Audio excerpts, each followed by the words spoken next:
म्हणून गेलेत. पहिला दिवस आजचा, तुम्ही पोहोचलायत विधान भवनामध्ये.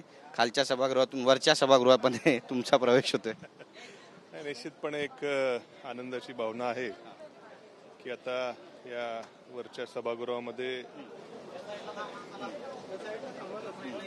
प्रतिनिधित्व करण्याची संधी मिळते. याचा निश्चितपणे आनंद या संधीचा सोनं करायचा प्रयत्न करेल, एवढीच आज भावना आहे. जे घेऊन तुम्ही आता पुढे वरती खिंड लढवणार आहात.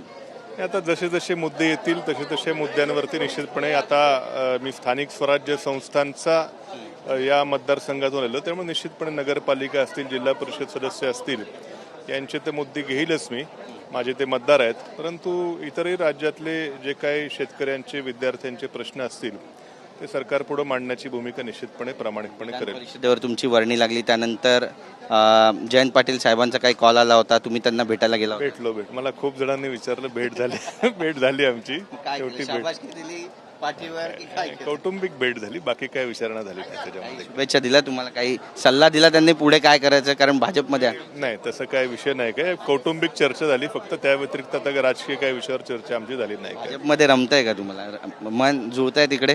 आता मन जुळणं वगैरे हा काय विषय नाही. शेवटी आता ज्या पक्षात आहे त्या पक्षाशी प्रामाणिकपणे राहून काम करणं हा पहिल्यापासूनचाच माझा विषय आहे. मला आमचा जुना पक्ष ज्यावेळी मी प्रचंड भावनिक झालो होतो. तसं अजूनही आठवणी ठीक आहे. आता नवीन पर्व सुरू झालेलं आहे. ज्या ठिकाणी आहे त्या ठिकाणी प्रामाणिकपणे राहून लोकांची सेवा करणं हाच उद्देश माझा आहे. बातचीत केल्याबद्दल. कॅमेरा पर्सन खंडूराजचा गिरीश गायकवाड, TV9 मराठी, मुंबई.